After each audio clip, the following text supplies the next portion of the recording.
Assalamualaikum warahmatullahi wabarakatuh dan selamat pagi. Okey, jadi kita mulakan kelas kita dengan membaca kitab Al-Fatihah. Bismillahirrahmanirrahim. Alhamdulillahirabbil alamin. Arrahmanirrahim. Maliki yaumiddin. Iyyaka na'budu wa iyyaka nasta'in. Ihdinas siratal mustaqim.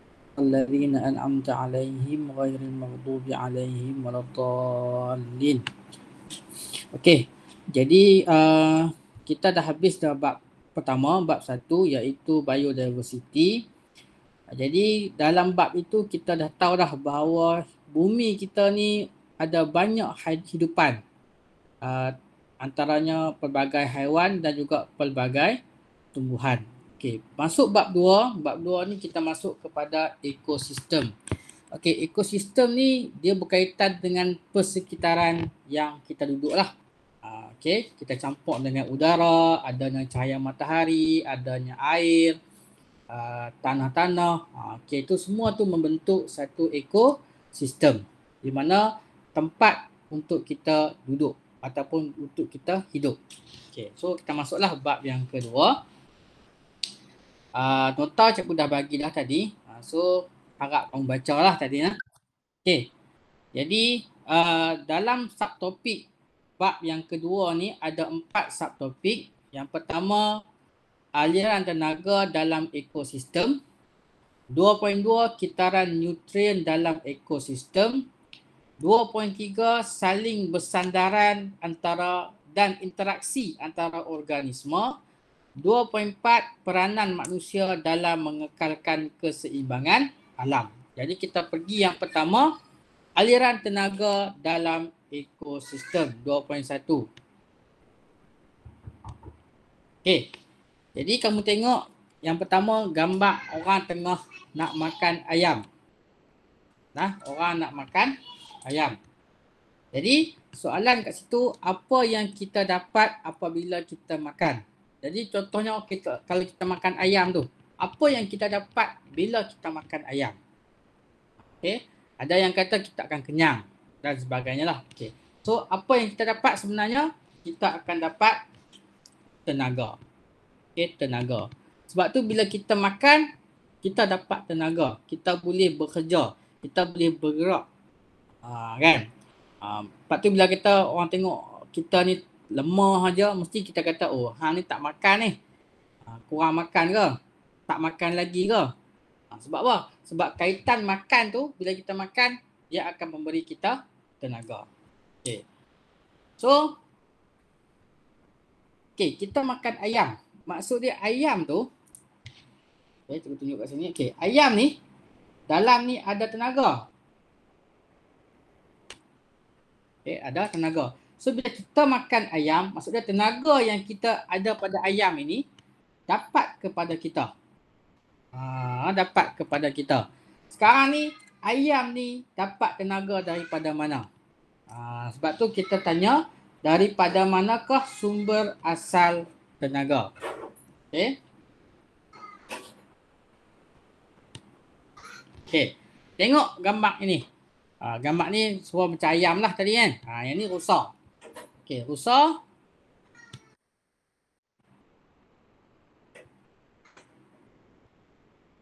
Okay. Dimakan oleh singa.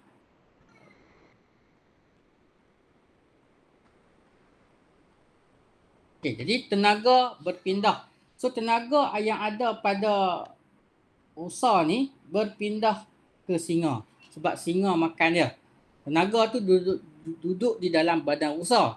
Bila singa tu makan, maka tenaga dalam badan rusa tu pi kepada singa. So singa dapat tenaga. Okay. Soalan di sini, daripada mana rusa ni dapat tenaga? Okay. So daripada rumput, sebab rusa ni makan rumput. Okay. Jadi asalnya rumput ni ada tenaga, rusa ni makan, maka tenaga yang ada pada rumput tu berpindah ke rusa. Rusa dapat tenaga. Bila rusa dapat tenaga, rusa pula kena makan dengan singa. So singa pula dapat tenaga. So tenaga tu dia berpindahlah daripada satu kepada satu yang lain. Okay. So soalan dia, daripada manakah tumbuhan ataupun rumput tadi dapat tenaga? Nah. Okay, jadi rumput tadi dapat tenaga daripada cahaya matahari. Okay, jadi sumber tenaga dekat dunia ni, dekat bumi ni adalah matahari. Matahari itulah sumber dia. Utama dia ialah tenaga. Matahari lah. Kemudian macam mana dia boleh berpindah ke rumput? Daripada matahari ni, macam mana boleh berpindah ke rumput? Okay, melalui satu proses dipanggil fotosintesis. Nah, jadi fotosintesis ni pokok buat makanan daripada cahaya matahari. Jadi tenaga cahaya matahari tu diambil oleh pokok buat makanan, so pokok ataupun rumput dia dapat tenaga. Kemudian barulah dimakan oleh orang lain, maka tenaga itu dia berpindah. So faham tak aliran tenaga tu? Daripada matahari, kemudian pergi kepada tumbuhan, tumbuhan dimakan oleh haiwan, maka tenaga itu pun berpindah. Okay. Jadi secara tidak langsung kalau kamu tengok dia punya rantaian tu, kita dah banyak dah mengenai rantai makanan. Di sekolah rendah pun dah banyak dah. So kita sambung sajalah. Jadi dalam rantai makanan dia ada 3 istilah yang penting. 3 istilah yang penting. Istilah yang pertama nama dia pengeluar. Pengeluar. So apa itu pengeluar? Siapa pengeluar ni? Okey. Pengeluar ialah tumbuhan hijau. Kalau gambar tadi rumput lah tumbuhan hijau. Itu ialah pengeluar. Okay. Kenapa tumbuhan hijau ni dikatakan pengeluar? Okay. Kerana dia boleh menukarkan tenaga daripada matahari kepada tenaga kimia. Tenaga matahari, tenaga haba dan tenaga cahaya lah. Dia tukar daripada tenaga kat matahari tu, dia tukar menjadi tenaga kimia, iaitu makanan lah. Okay. Melalui proses macam mana dia tukar tu. Daripada matahari tu macam mana dia tukar jadi makanan? Melalui proses fotosintesis. Okay. Contoh gambar ni lah. Kan? So daripada cahaya ni, diambil tenaga dia, kemudian pokok ni tukar cahaya tadi, tenaga cahaya tadi menjadi glukosa, iaitu tenaga kimia. Makanan lah dalam bentuk makanan. So tenaga tu daripada matahari diambil oleh pokok. Jadi pokok sekarang ni dah dapat tenaga dia.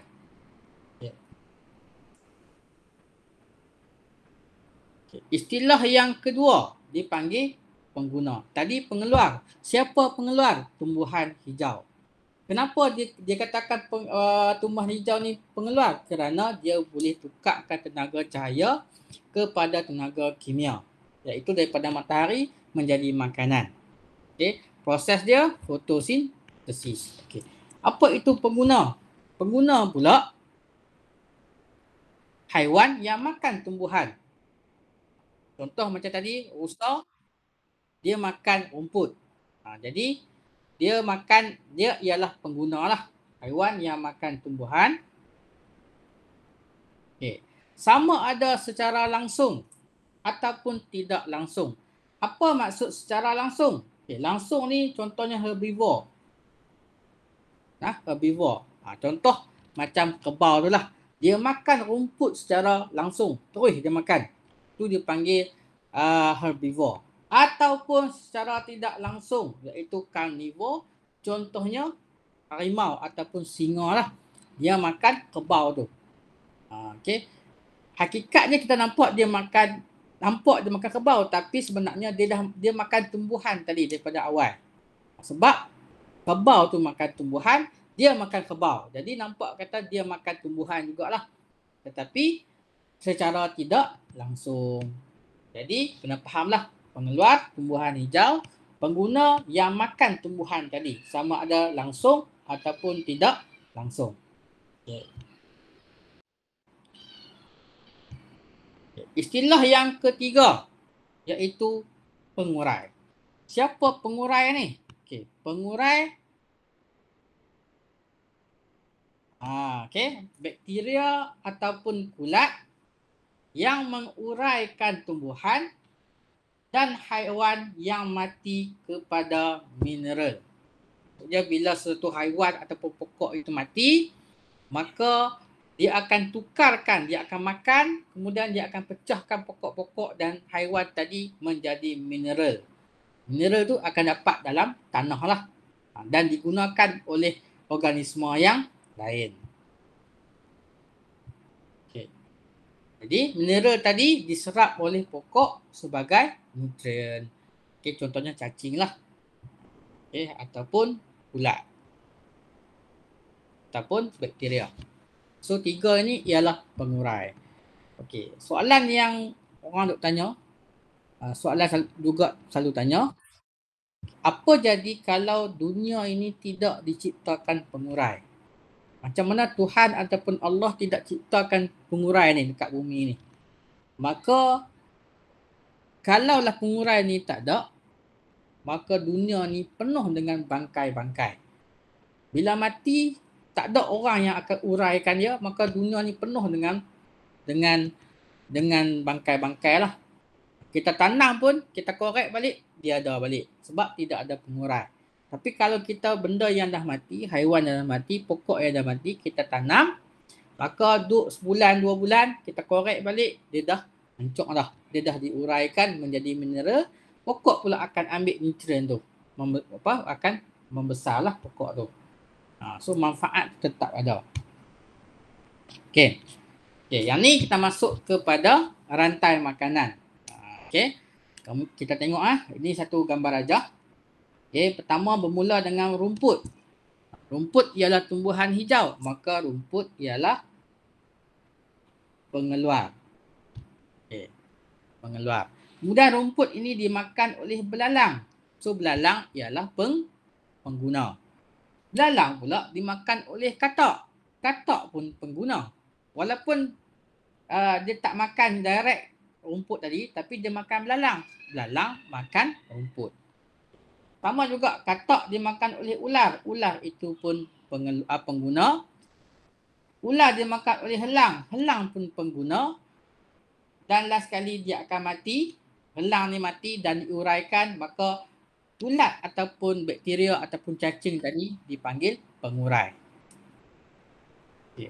Jadi barulah kita masuk rantai makanan. Okey, jadi rumput dimakan. Okey, anak panah ni sangat penting. Nah, anak panah tu. Kalaulah dalam soalan selalu juga diminta pelajar-pelajar untuk buat rantai makanan. Dia dah bagi dah susunan dia, organisme, tapi dia suruh buat dalam bentuk rantai makanan macam ni.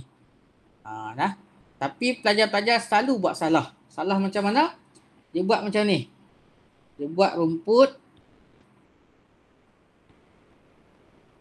dash belalang. Macam tu. Yang ni salah. Kenapa salah? Kerana tidak ada anak panah. So anak panah ni sangat penting. Kerana dia menunjukkan dimakan oleh. Tu kena tahulah. Okay. Kemudian belalang dimakan oleh katak. Katak dimakan oleh ular. Ular dimakan oleh helang. Helang diuraikan oleh pengurai. So dari segi gambar rajah macam ni. Tetapi dari segi ayat dia di bawah tu lah. Dimakan oleh. Okay. Yang tu semua orang tahu lah. Okay. Kemudian kita masuk lagi.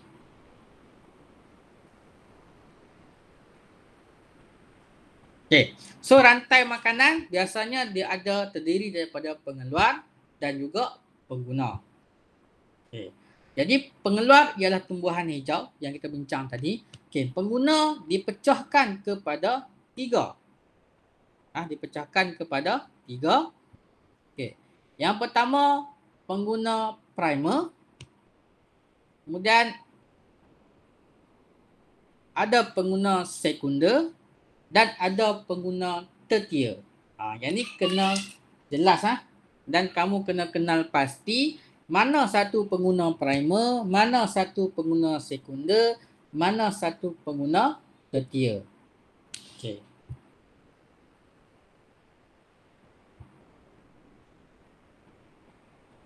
Okey. So gambar rajah ni lebih jelas lah. Okey, di mana pengeluar ialah tumbuhan hijau, ialah pengeluar. Kemudian pengeluar ataupun rumput tadi dimakan oleh belalang. Belalang itu pengguna, tapi pengguna yang mana? Dia menjadi pengguna primer. Primer ni pengguna yang pertama lah. Okey. Kemudian belalang dimakan oleh katak. So katak jadi pengguna yang kedua. Yang kedua dipanggil pengguna sekunder. Sekunder. Cara nak ingat. Kemudian katak dimakan oleh ular. So ular menjadi pengguna yang ketiga. Jadi nama dia pengguna tertier. Pengeluar tumbuhan hijau.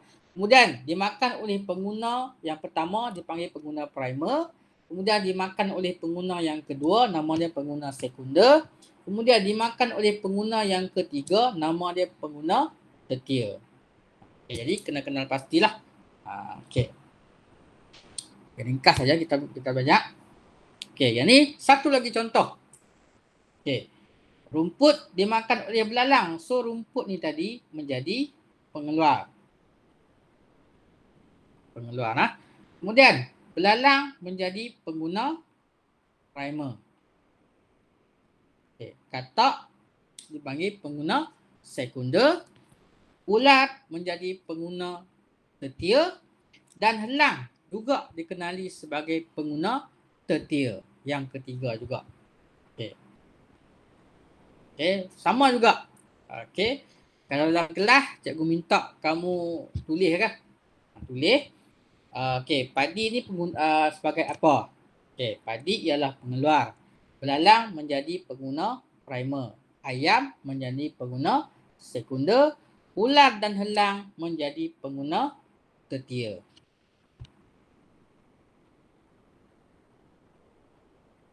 Okey. Yang ni dia agak kompleks sikit. Kalau rantai makanan tadi dia senang, dia sebaris ya. Dia satu line saja. Yang ni dia dah banyak dah. Bila banyak, okey. So adakah bila banyak macam ni dipanggil rantai makanan juga? Jawapan dia tidak. Okey, dia dikenali sebagai siratan makanan. So bezakan rantai makanan dia satu line saja, simple. Tapi bila dah banyak-banyak, dia dah kompleks, maka dikenali sebagai siratan makanan. Okey. Yes. Yang ni lah. Okey. Kalau kamu tengok di sini, selalu kalau di kelas cikgu akan minta pelajar daripada ni dipanggil siratan Okey, siratan makanan. Okey. Okey, selalu dalam kelas cikgu minta kamu pecahkan pula daripada siratan ni menjadi rantai makanan. So dalam satu siratan makanan dalam gambar ni berapa rantai makanan yang ada?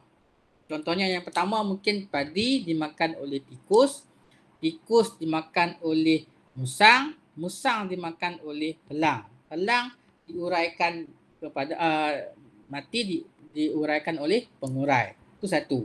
Okey, yang kedua, padi dimakan oleh burung, burung dimakan oleh musang, musang dimakan oleh helang, helang dimakan oleh pengurai. Okey, jadi dia ada banyak lah. Jadi dia gabung. Okay, itu beza antara rantai makanan dengan siratan makanan. Okay. Kemudian yang terakhir lah iaitu piramid nombor. So apa itu piramid nombor? Piramid nombor ni satu nama pun piramid, maka berbentuk pun bentuk dia macam piramid iaitu segi 3. Okay. Tapi ditambah pula dengan nombor. Nombor ni bilangan. Jadi dalam piramid nombor ni dia ada bilangan-bilangan. Okay. So macam mana nak cipta piramid nombor ni? pertama base dia ataupun tapak dia yang besar ni. Okey, di bawah ni kita isikan dengan pengeluar. Atas pada pengeluar dia macam rantai makanan lah, tapi secara piramid. Kita masukkan atas dia pengguna primer, kemudian pengguna sekunder dan pengguna tertier. Ikut dia punya aras. Kemudian dekat yang kuning ni dia kata aliran tenaga semakin berkurang. Okay. So bentuk dia piramid tu dia ke atas. Maksud dia kat sini tenaga dekat pengeluar ni lebih banyak. Sebab tu dia besar ni. Dia banyak. Maksud dia tenaga kat sini banyak. Tapi bila dah dimakan oleh primer, primer ni dapat tenaga yang sikit berbanding dengan pengeluar. Maksud dia ada tenaga yang hilang. Tengok kat tepinya, tenaga yang hilang sebagai haba. Contoh, pengeluar tadi dah ada 100% tenaga. Contoh. Bila dapat dekat primer ataupun rusa ataupun kebau tadi makan rumput tadi, dia tak dapat 100% ni. Mungkin tinggal lebih kurang 90% saja. Contoh. Jadi 10% lagi akan hilang sebagai haba. Okey, sama juga sekunder. Contoh tadi padi dimakan oleh belalang. Belalang dapat 90. Belalang dimakan oleh katak. Katak tak dapat 90 ni. Katak mungkin dapat 85 ataupun 80 macam tu. Semakin kurang, semakin kurang. Okey. Dan piramid nombor juga dia menunjukkan bilangan. Maksud dia pengeluar di paling bawah, maksud dia bilangan dia tu paling banyak. Kemudian primer, second paling banyak. Yang kedua paling banyak. Kemudian paling sikit sekali ialah pengguna tertier, iaitu pemangsa lah, ular tu tadi. Dia akan jadi sikit. Okey. Dan kalaulah kita ubah bilangan piramid ni kita ubah, maka dia akan efek kepada apa dia punya piramid tu. Contoh cikgu bagi. Katakanlah kalau ular dekat satu kawasan itu jadi makin banyak. Tak tahulah ular mai daripada kawasan lain pergi dekat satu kawasan tu. So berhimpun ular yang banyak. Bila berhimpun ular yang banyak, apa jadi kepada burung? Okay. So burung akan jadi semakin sikit. Sebab ular banyak, ular duk makan burung, maka burung jadi sikit. Bila burung sikit, apa jadi kepada ular? Beluncah. Ular beluncah akan jadi makin banyak. Sebab burung sikit. Kan? Jadi tak ada orang nak makan dia, maka dia akan membiak dengan banyak. Bila ular beluncah banyak, apa jadi pada pokok jagung? Pokok jagung akan jadi semakin sikit. So tanaman semakin sikit. Nampak tak dia punya efek dia? Okay. Kita beralih pula. Katakanlah kalau ulat beluncah ni pula banyak. Ulat beluncah ni sikit. Bila ulat beluncah sikit, pokok jagung akan jadi banyak. Bila ulat beluncah ni sikit, burung akan jadi sikit. Sebab makanan dah tak ada.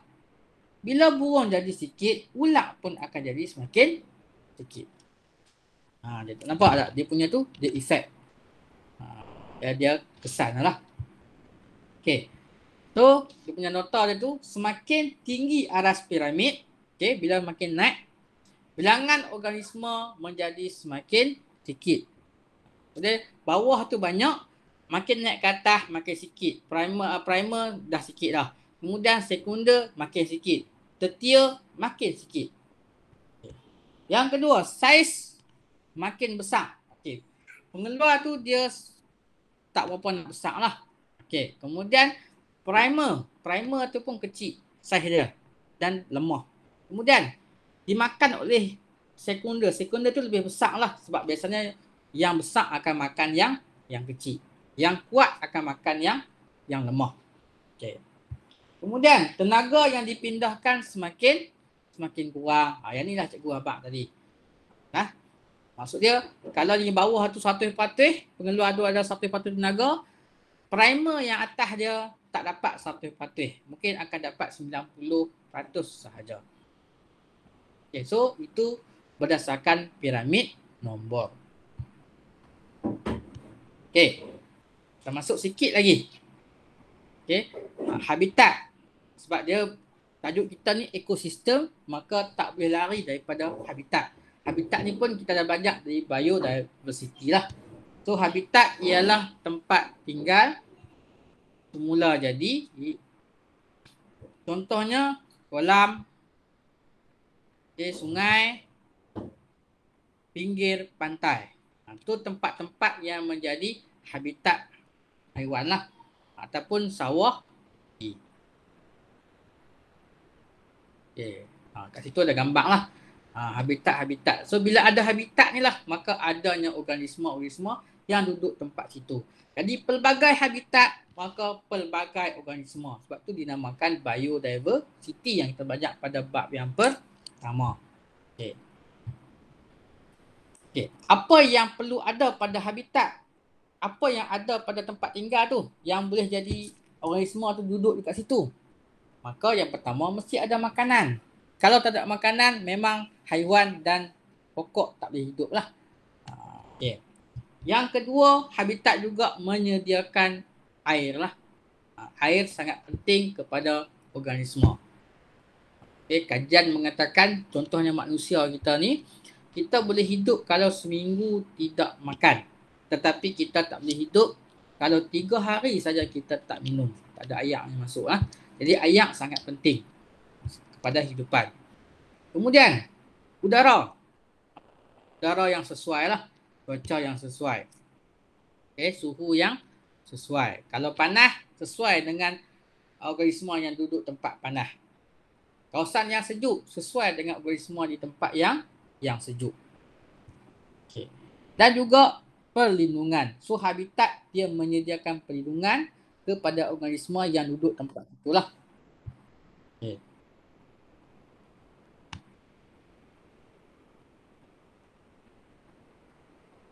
Okay, yang ni yang macam yang hari tu kita contoh sajalah organisme dan habitat. Contohnya ular, tempat dia kawasan yang semak lah, belukar. Okay. Burung pipit. Di atas pokok. Okay. Berudu, habitat dia dalam kolam. Kemudian buaya, kawasan sungai. Okay. Pokok kelapa, kawasan tepi pantai. So, setiap organisma tu dia ada habitat masing-masing. Okay, yang ni satu video lah. Okay, video ni nantilah cikgu tunjuk. Okay. Okay, so kita masuk, kita dah tahu dah organisma-organisma ni. Maka nak masuk ekosistem, kita kena tahu spesies, komuniti, populasi. Tahu tiga-tiga benda ni lah. Okay. So kita masuk dulu yang pertama. Okay, spesies. Apa itu spesies? Apa itu spesies? Okay, spesies ialah suatu kumpulan organisma yang sama yang mempunyai ciri-ciri yang serupa. Okay. Dalam kelas biasanya cikgu pernah tanya lah pelajar-pelajar, manusia dengan orangutan, adakah spesies yang sama ataupun berbeza? So ada pelajar yang angkat tangan, dia kata sama. Sebab kita lebih kurang sama macam orangutan. So kita masuk poin yang kedua.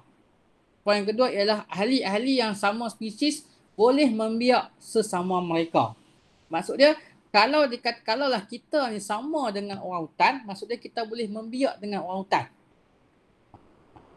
Tak boleh lah. Jadi bermaksud manusia dengan orangutan ni spesies yang berbeza. Walaupun hampir sama, tapi dia bukan spesies kita.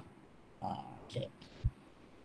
So, ahli-ahli yang sama spesies kelihatan serupa dan berkelakuan yang sama. Contoh manusia lah. Kelihatan serupa, ada mata dua, ada hidung, mulut, telinga, lebih kurang sama kan. Boleh berjalan, dua kaki. Semua tu berkelakuan yang sama. Makan pun cara yang sama. Okay. Tu spesies lah. Okay. Tu sama spesies. Okay. So kalau kita tengok ya, gambar ni. Okay, gambar ni kita ada rusa. Ataupun dipanggil antelope. Bukan rusa, dipanggil antelope. So antelope ni, mereka duduk sekali. Satu antelope ni dengan antelope yang ni, ini sama spesies. Spesies yang sama. Okay, ya. Kemudian kita masuk kepada populasi. So apa itu populasi? Okay. Kumpulan haiwan, tumbuhan yang sama spesies hidup dalam satu kawasan. Okay. Mereka ni sama spesies duduk dalam satu kawasan. Sebagai contoh ni, kumpulan antelope ni. Mereka sama spesies dan mereka duduk dalam satu kawasan yang sama. Duduk sekali. So semua itu, kumpulan itu dipanggil populasi. Contoh, kita duduk kat taman kita. Kita ni manusia. Duduk dalam satu taman, duduk dalam satu kampung. Tu dipanggil populasi. Duduk dalam satu kawasan yang sama. Semut-semut yang sama duduk dalam rumah kita. Semut hitam. Semut hitam dengan semut merah, dia semut tapi spesies yang berbeza. So semut hitam duduk sekelompok, semut merah duduk sekelompok yang lain. Jadi populasi semut hitam dengan populasi semut merah duduk dalam apa dia punya rumah lah. Okay lah. Itu dipanggil populasi. Kumpulan yang sama spesies duduk dalam kawasan yang sama. Okay. Contoh, populasi gajah yang tinggal dalam hutan. Sebab gajah ni dia tak duduk seorang-seorang. Dia duduk sekelompok. Jadi sekelompok tu spesies yang sama, spesies gajah yang sama, duduk sekali. Itu dipanggil populasi. Okay. Ataupun populasi pokok bunga ros dalam taman. Okay. So, okay. Ayat yang ketiga, poin yang ketiga, poin yang keempat, mungkin terdapat spesies pokok bunga ros yang berbeza di berlainan tumbuhan di kawasan yang berbeza di taman itu. Maksudnya macam ni. Contoh dalam satu taman. Okay, satu taman lah. Okay, dia ada pokok bunga ros. Contoh, ada banyak lah pokok bunga ros. Spesies dia ada putih. Contohnya ada warna merah. Ada yang warna kuning. Kan? Jadi contoh pokok bunga ros merah duduk sekelompok. Itu dipanggil populasi pokok bunga ros merah. Ros putih duduk sekelompok di ujung sana. Contoh ujung taman. Pun populasi juga. Populasi pokok bunga ros putih. Okay. Jadi mungkin satu kawasan itu dia banyak populasi. Okay. Jadi sebuah taman tu mungkin mempunyai 2 ataupun lebih populasi pokok bunga ros. Okay. Tengoklah. Gambar ni. Satu spesies lah. Bila duduk ramai-ramai, kelompok dalam kawasan yang sama dipanggil populasi. So, satu ni dipanggil individu, spesies. Kemudian, sama-sama spesies duduk tempat yang sama dipanggil populasi. Okay. Kemudian, kita masuk kepada komuniti.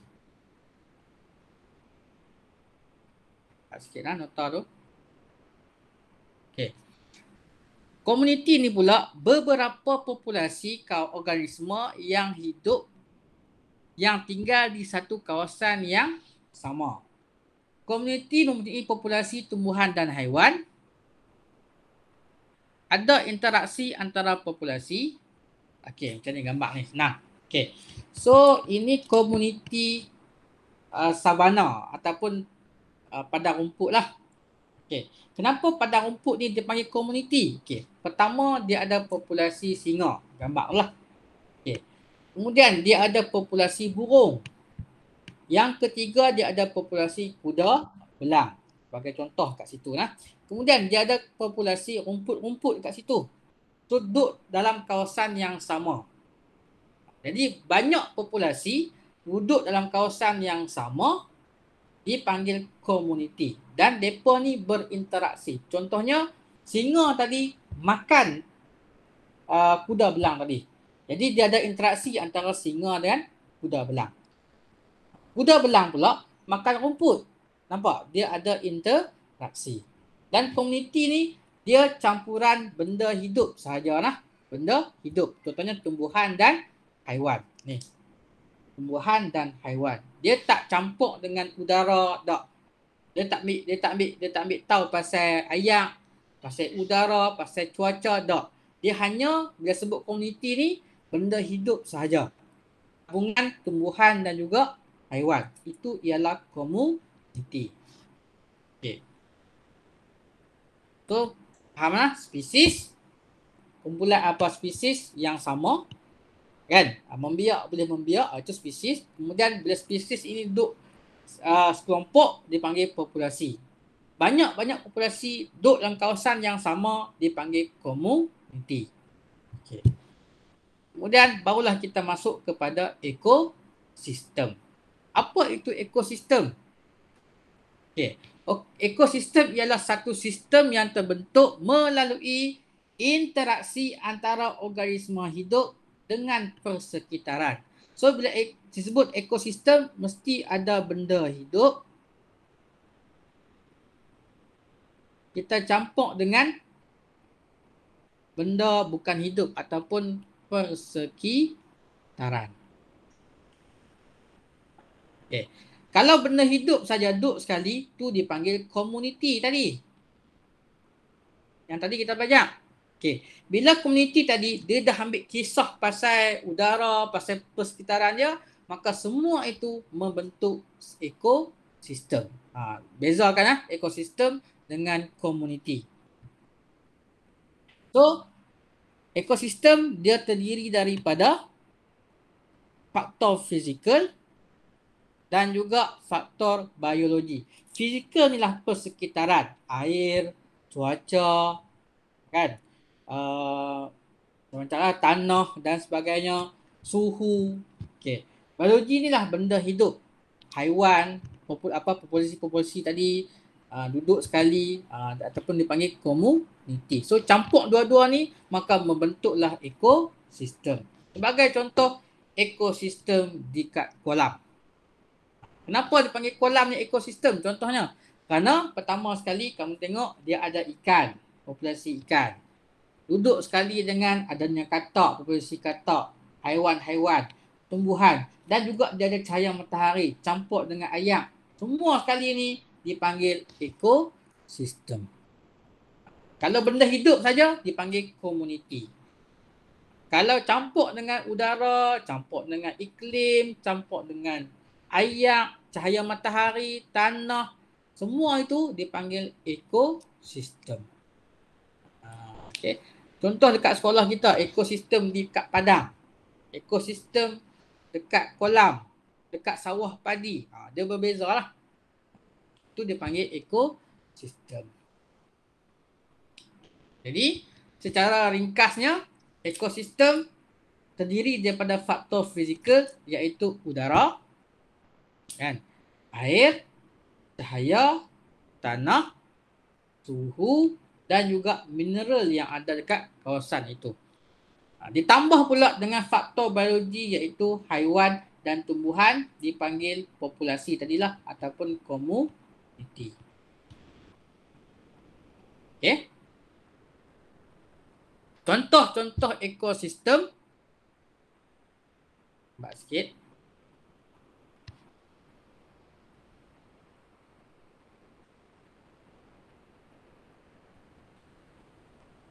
Okay, contoh-contoh ekosistem adanya hutan, ekosistem hutan, laut, padang pasir, sawah padi, kawasan tundra ni kawasan sejuk lah, dan juga ekosistem sungai. Sebab dia ada banyak populasi campur dengan persekitaran yang ada dekat kawasan itu.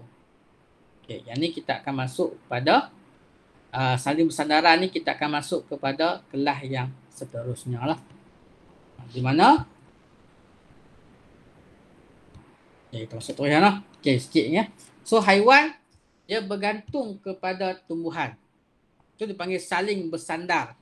Apa maksud saling bersandar ni? Maksudnya kita perlu kita sandar kat orang lain.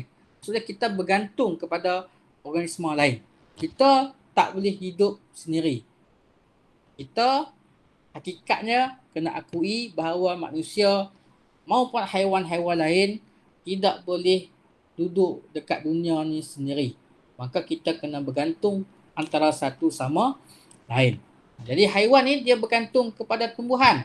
Macam mana dia boleh bergantung kepada tumbuhan? Sebab tumbuhan membekalkan makanan kepada haiwan tu. Macam kita banyak piramid nombor tadi, kalaulah pengeluar tu tak ada, padi tu tak ada, rumput tak ada, maka yang di atas pun akan habis. Belalang pun akan habis kerana tak ada makanan. Katak pun akan habis. Ular pun akan habis. Jadi pentingnya tumbuhan tu. Maka kita ni sebagai manusia ni kena jagalah. Mana tahu satu hari nanti kamu akan jadi orang yang penting-penting. Maka jagalah ekosistem kita. Janganlah bagi pencemaran itu berlaku. Okay.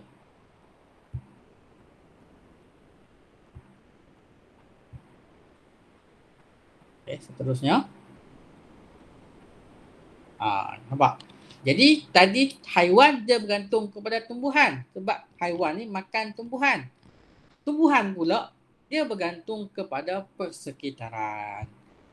Okay? Jadi sebagai contoh, tumbuhan bergantung kepada persekitaran seperti air, karbon dioksida dan cahaya matahari untuk buat fotosintesis. Maksudnya kalau tak ada benda ni, tak cukup syarat, maka tumbuhan tak boleh buat fotosintesis. Tumbuhan akan mati. Bila tumbuhan akan mati, maka haiwan pun akan turut terjejas. Okay. So, setakat itu saja yang kita belajar pada hari ini.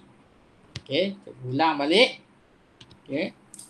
Pertama, kita sentuh mengenai habitat. Habitat. Okey, habitat. Okey. Kemudian kita sentuh mengenai apa ekosistem lah, spesies. Okey, kita mula dengan rantai makanan. Ini kesimpulan lah. So rantai makanan, kita belajar 3 istilah yang penting, iaitu pengeluar, pengguna dan pengurai.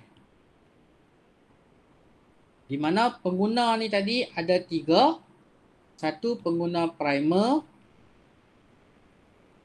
satu lagi pengguna sekunder, dan pengguna tertier.